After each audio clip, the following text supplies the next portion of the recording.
Magandang umaga po sa ating lahat, JTG family. Bago po tayo magsimula, konting paalala sa ating announcement. Una na po dyan, magkita-kita po tayo tuwing midweek service. Yan po ay ginaganap tuwing Wednesday, alas 7 ng gabi. Magsama-sama rin po tayo every month. Tayo ay may Fuel Night Friday po natin yung ginaganap 7 p.m. dito po sa ating JTG GMA Hall. Also, we would like to encourage everyone at full capacity na po tayo sa ating Sunday worship service. Meron po tayong 8 a.m. at 10 a.m. That's on-site. At nagsusupport tayo online 10 a.m. to 11:30 a.m. at jtg.gma.ph. And finally, we encourage everyone, sumali na kayo sa ating mga small groups. May 3 pamamaraan kung paano po tayo sasali. Meron po tayong Bible study group, discipleship group, at connect group. According to your age, we have youth, young adults, and men's and women's connect group. Simulan na po natin ang ating morning devotion. Muli, magandang umaga po sa lahat.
No one ever will come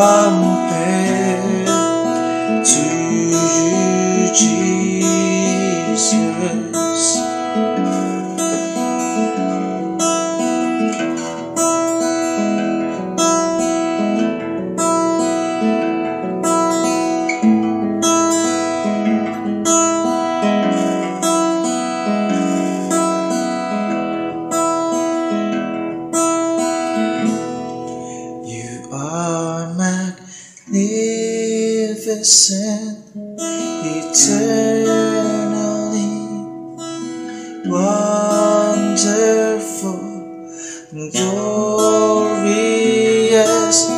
Jesus. No one ever will compare.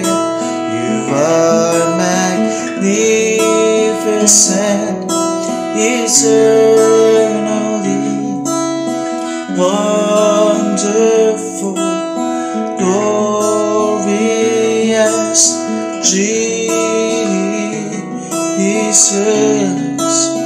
No one ever will compare to you, Jesus. No one ever will compare to you, Jesus. No one ever will compare to you, Jesus.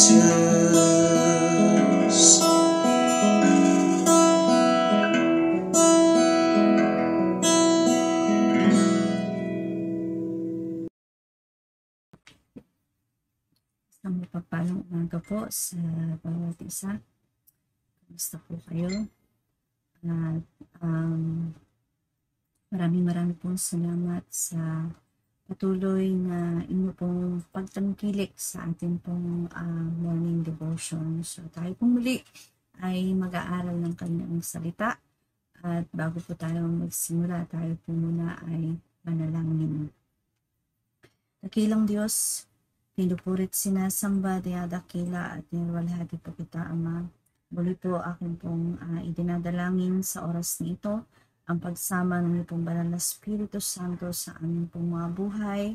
Lord God, samahan mo po kami sa aming pong pag-aaral ng iyong pong mga salita. Dalangin ko po anuman mga sitwasyon, kalalagayan ng iyong pong mga anak sa umagang ito ay iyo pong katagpuin sa pamamagitan ng iyo pong mga salita.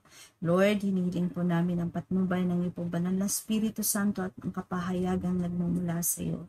At po, Panginoon, patuloy mo lamang, Panginoon, itago sa iyo pong banal na likuran at ikaw po ang patuloy na mahayag sa aming pong kalagitnaan at sa buhay ng bawat isang narito sa umagang ito. Salamat po, purihin, dakilayat walatiin ka, Ama, sa pangalan ni Jesus. Amen. So, ang ating pong pag-aaralan sa umagang ito ay pinamagatan pong Trade Your Fears for Faith. Ang ating pong text verse ay ating pong matatagpuan sa Psalm 53 verse 3 and 11. When I am afraid, I put my trust in you. And God I trust, I shall not be afraid. What can man do to me? So, ang Diyos po ang magpala sa kanya pong mga salita. So, sa panahon po natin ngayon, marami pong mga bagay at pangyayari ang nakapagdudulot po ng takot sa bawat tao. Yun po ba? Andyan na po yung pandaigdigang kaguluhan, mga kahirapan, kawalan, at hindi mapigilang pagtaas ng pangunahing mga bilihin. Amen. So, pagkakaroon din po ng pagkabahabahagi, inggitan, alitan, at hindi pagkakaunawaan. Ito po mga sitwasyon na ito, mga kapatid, ito po yung mga panahon na kailangan natin lalong manampalataya at magtiwala sa Diyos. Sa kabila ng mga nakakatakot na sitwasyon na ating pong kinakaharap.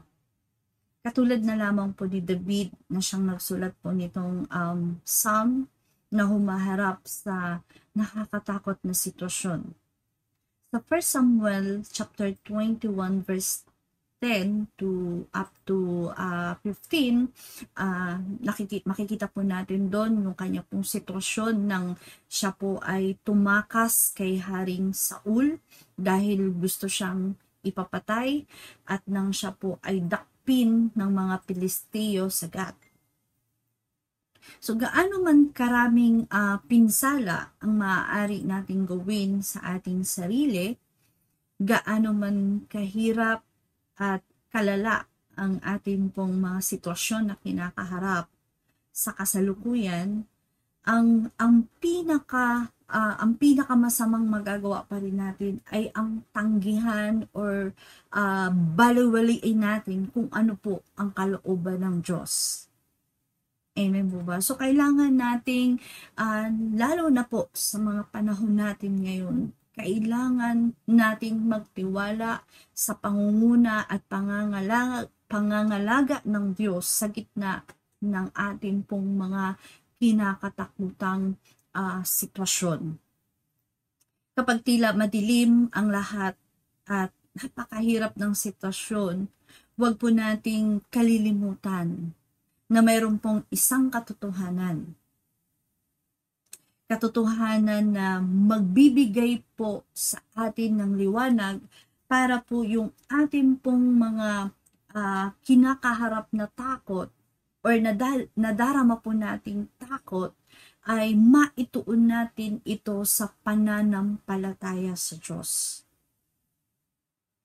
Kapag ang Diyos ay nasa sa atin, sabi nga, ang mga laban sa atin ay kailanman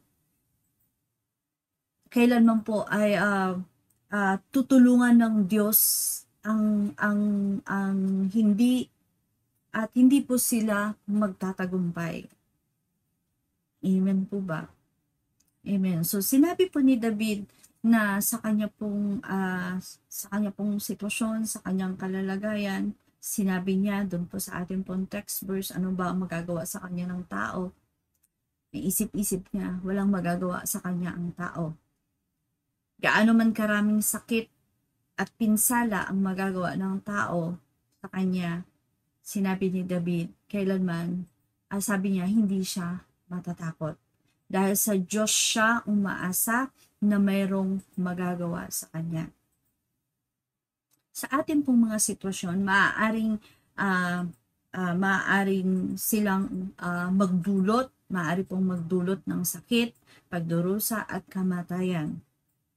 Oo. Amen. Ngunit ano po ba ang sinasabi ng Biblia? Ano po sinasabi ng Biblia sa Matthew chapter 10 verse 28? Huwag ninyong katakutan ang pumapatay ng katawan, ngunit hindi naman nakakapatay ng kaluluwa. Sa halip, ang katakutan ninyo ay ang Diyos, na mayroong kakayahang pumuksa ng katawan at kaluluwa sa impyerno. So may kita po natin dun po sa ating pong konteksto, napakaganda po ng halimbawang ipinakita ni David. Kung paano niya hinarap ang kanya pong nadaramang takot. Dahil alam niya na ang tao na kumakalaban sa kanya ay walang kapangyarihang pumatay ng kanyang kaluluwa. Kaya yung nadarama niya pong takot ay mas tinuon po ni David yung kanya pong nadaramang takot, mas tinuon niya sa kanyang pananampalataya or pagtitiwala sa Diyos. Amen. So sa atin po, paano ba natin haharapin, paano ba natin ipagpapalit yung mga nadarama nating takot, paano ba natin ito papalitan ng pagtitiwala or pananampalataya sa Diyos? Una po, face fearful prospects. Harapin natin yung mga nakakatakot na pangyayari. Ano man ang mga pangyayari sa iyong buhay, bagamat sa tingin mo hindi mo kaya o wala kang kakayahang labanan ito, huwag kang matakot. Amen. So huwag po tayong matakot. Harapin po natin na meron pong pagpapakumbaba sa Diyos. Magsumamo po tayo sa Diyos. Amen. So, sabi po sa mga awit 56 verse 1 to 2, ang sabi po dito, maawa ka, Panginoon, ako'y iyong kahabagan. Lagi akong inuusig, nilulusob ng kaaway. Nilulusob nila ako at walang tigil buong araw, o kay rami nilang ngayon sa akin ay lumalaban. So, hinarap ni David yung kanyang kalalagayan, yung kanyang pong sitwasyon. Hinarap niya ang kanyang mga laban, hindi dahil sa sarili niyang lakas, kundi po, hindi rin po sa kung anong meron siya na maaari niyang ipagmalaki. Amen. Kundi hiningi niya ang awa, hiningi niya ang habag ng Diyos upang makaharap siya sa kanyang mga kaaway na mayroon pong pagsama ng Diyos, na mayroon pong pananampalataya sa Diyos. Amen. So, pangalawa po, para yung nadarama po nating takot ay mapalitan po ito ng pananampalataya. Pangalawa po, fight fear with faith. Labanan natin or labanan ang takot ng mayroong pananampalataya. Paano natin lalabanan ang mga nakakatakot na ating pong kinakaharap na mayroong pong pananampalataya? Dito po sa mga awit 56 verse 3, ang sabi po dito, kapag ako'y natatakot, o aking Diyos na dakila, sa iyo ko ilalagak pag-asa ko at tiwala. Napakahalaga po na nasa Diyos natin ilagay ang ating pong pag-asa. Amen. Yung pagtitiwala sa Diyos po natin ilagay. Kasi bakit? Sa mundong ito, ano ba naman ba talaga yung ating pong pag-asa? Hindi naman po natin talaga ito, wala po itong katiyakan. Amen. Pero ito pong sinasabi ng Diyos na ito pong mga aral o salita ng Diyos ay tiyak po na atin pong pangahawakan ng kanya pong mga salita. Pero mahirap sa isang tao na sa Diyos niya ilagay ang kanya pong pag-asa at pagtitiwala kung wala po siyang pinangahawakang salita o pangako ng Diyos, kung wala siyang napapakinggan. Amen po ba? So, napakahalaga po na ang tao meron po siyang napapakinggan para siya po ay manampalataya. So, sabi po dito sa Roma 10:17, sabi dito, kaya't ang pananampalataya ay bunga ng pakikinig. At ang pakikinig naman ay bunga ng pangangaral tungkol kay Kristo. Kaya napakahalaga po na meron po tayo napapakinggang aral patungkol sa Panginoon. Kasi doon lamang po tayo magkakaroon ng confident, doon lamang po tayo magkakaroon ng tapang, amen, ano man yung mga sitwasyon, kalalagayan natin, amen po ba, doon lang tayo magkakaroon ng mapayapang kaisipan or mapayapang puso kapag meron po tayo napapakinggang mga aral at salita na patungkol sa Diyos. Amen po ba? So, pangatlo po, faith fixed on God makes the fear of man flee. Ang pananampalataya po na nakatuon sa Diyos ay nagpapalaya sa atin sa takot. Mahalagang nakatuon ang ating pong pananampalataya sa Diyos. Dahil ito po yung magdadala ng kalayaan sa ating pong mga sitwasyon, sa ating pong mga kalalagayan. Awit 56 verse 11, lubos akong umaasa't may tiwala ako sa Diyos. Sa tao ring katulad ko, hindi ako matatakot. So ito po yung sinasabi po ni David, na lubos-lubos po yung kanyang pag-asa sa Diyos kasi tinitiyak ni David na yung Diyos na yung Diyos na nangangako sa kanya, yung Diyos na sumasa kanya, alam niya na tutuparin ng Diyos yung kanyang mga pangako, yung kanyang mga salita. Kaya kailanman si David ay sa kanyang sitwasyon, sa kanyang mga laban, hindi niya kinakatakutan pagkos meron siyang tapang na harapin yung kanya pong sitwasyon, yung kanya pong kalagayan. Yun po yung katiyakan na meron talaga siyang tiyak na ugnayan sa Diyos or pakikipag-ugnayan sa Panginoon. Amen. Roma 5 verse 1, sapagkat napawalang sala na tayo sa pamamagitan ng ating pananampalataya at meron tayong mapayapang ugnayan sa Diyos sa pamamagitan ng ating Panginoong Hesukristo. So yung pong yung bang tiyak talaga yung ating pong pakikipag-ugnayan sa Panginoon, may tiyak ang relasyon sa Panginoon. Amen. Talagang sa pamamagitan ng ating Panginoong Hesukristo na tayo po ay nagkakaroon po ng pananampalataya sa Kanya sa pamamagitan ng ating Panginoong Kristo. Meron tayong mapayapang ugnayan sa Diyos dahil sa ating Panginoong Hesukristo. Amen. So nakakatiyak tayo na yung bang meron tayong nagbibigay ng kapayapaan or tumutugon sa ating pong mga sitwasyon, sa ating pong mga kalagayan. Amen. So sabi nga na nandyan ang banal na Espiritu Santo para magpa-remind sa atin, nagpapaalala sa atin ng mga pangako at mga salita ng Diyos. Sabi sa John 14 verse 26-27, ngunit ang patnubay, ang Espiritu Santo na isusugo ng Ama sa pangalan ko, ang siyang magtuturo sa inyo ng lahat ng bagay at magpapaalala ng lahat ng sinabi ko sa inyo. Verse 27, kapayapaan ang iniiwan ko sa inyo, aking kapayapaan ang ibinibigay ko sa inyo. Hindi ito katulad ng kapayapaang ibinibigay ng mundo.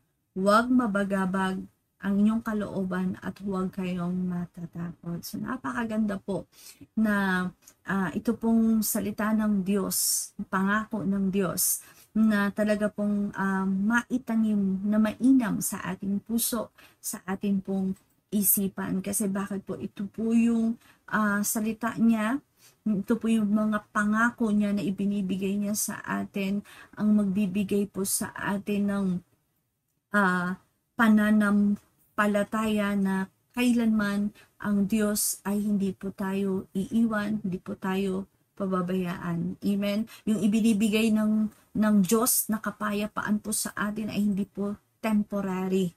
Amen. Ang kapayapaang ibinibigay ng Diyos sa atin ay nagbibigay po sa atin ng tunay na kapayapaan, tunay na nagpapaalis ng pangamba at takot sa ating pong mga puso. Amen. Dahil nandito po ang salita ng Diyos na ating pong panghahawakan. Amen po ba? Amen. So, ano man po ang nakakatakot na sitwasyon natin, sa panahon na ito, meron ka bang kinakatakutan? Sa panahon bang ito, nababagabag ba ang iyong kalooban? Sa panahon bang ito, napupuno ang iyong puso ng pangamba, takot, na tila ba hindi mo na maintindihan ang iyong, kung anong lagay ng iyong puso, kung anong lagay ng iyong nararamdaman. Amen. Huwag mong kalilimutan na merong Diyos na tapat sa kanyang mga salita, na nagbibigay sa atin ng pag-asa, na sinasabi niya sa kanyang salita na huwag tayong mabagabag. Amen. So, ipayapa natin ang ating kalooban. Amen. Sa pamamagitan ng kanyang mga salita.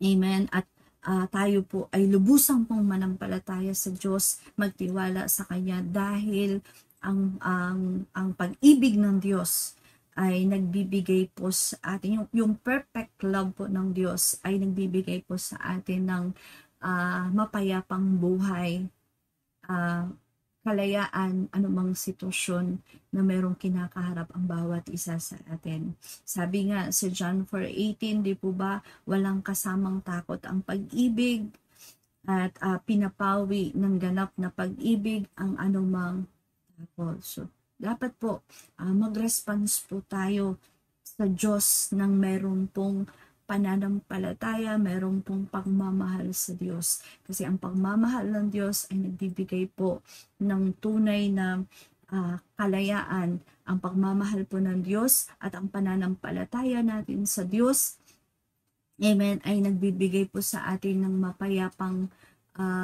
buhay, nagbibigay po sa atin ng solusyon sa ating mga sitwasyon, sa ating pong mga kalalagayan. Amen po ba? So, ano ba nadarama mong takot, pangamba, kapatid? Paltan mo ng tunay na pagtitiwala at tunay na pananampalataya sa Diyos. Amen po ba? So, alam ko po na ang bawat isa sa atin ay mayroon pong mga laban, mga pinagdadaanan. So, ano man ang kalalagayan mo, kapatid, amen, ituon mo sa Diyos ang iyong puso, ang iyong isipan, at totaling ipagkatiwala mo sa Diyos ang iyong kalalagayan, ang iyong sitwasyon. Huwag kang matakot, huwag kang mangamba. Sa Diyos ka magtiwala, sa Diyos ka umasa, dahil hindi ka pababayaan ng Diyos. Amen po ba? So, maraming salamat po at nawa nakapagbigay po ng kalakasan ang ating pong napag-aralan sa umagang ito. So, maraming po salamat. Purihin po ang Panginoon. Hallelujah. Purihin ka, dakilain ka, Diyos na makapangyarihan sa lahat. Hari ng mga hari at Diyos ng mga Diyos. Lord God, sa oras na ito, Panginoon, kami ay sama-samang nagpupuri sa iyo at nagpapasalamat, Lord God, sa iyong kadakilaan sa bawat isa sa aming Panginoon. Salamat, Panginoon, sa iyong mga salitang aming napakinggan, buhat sa iyong lingkod, Panginoon, na nagpahayag ng iyong salita sa oras na ito, Ama. Patuloy mong pagpalain at ibuhos, Panginoon, Lord God, ang patuloy na holy anointing and wisdom, Panginoon, sa kanyang buhay. Gamitin mo siya mightily, Panginoon, effectively, Panginoon, saan man siya naroon. Anuman, Panginoon, ang ninanais na ng kanyang puso, O Diyos, Lord God, ay pagkaloob mo, Panginoon, maging sa kanyang buong pamilya, O God. Gamitin mo sila, Panginoon, Lord God, upang maging alulod ng pagpapala sa lahat ng mga kaluluwang nagnanais, Panginoon, na ikaw ay makilala at ikaw ay tanggapin bilang Diyos na tagapagligtas at makapangyarihan. Salamat, Panginoon, sa oras na ito, Ama. Lord, kami muli, Panginoon, ay dumudulog sa iyo at sama-sama, Panginoon, na sumasamo, Panginoon, upang idulog sa iyong lahat ng mga workers, lahat ng mga members, Panginoon, Lord God, ng iyong iglesia, Panginoon, spiritual growth, Panginoon, igawad mo sa bawat isa, Panginoon, upang nang sa gayon, Panginoon, patuloy na makapaglingkod sa iyo sa spirito at katotohanan. Hayaan mong patuloy na mag-umapoy, Panginoon,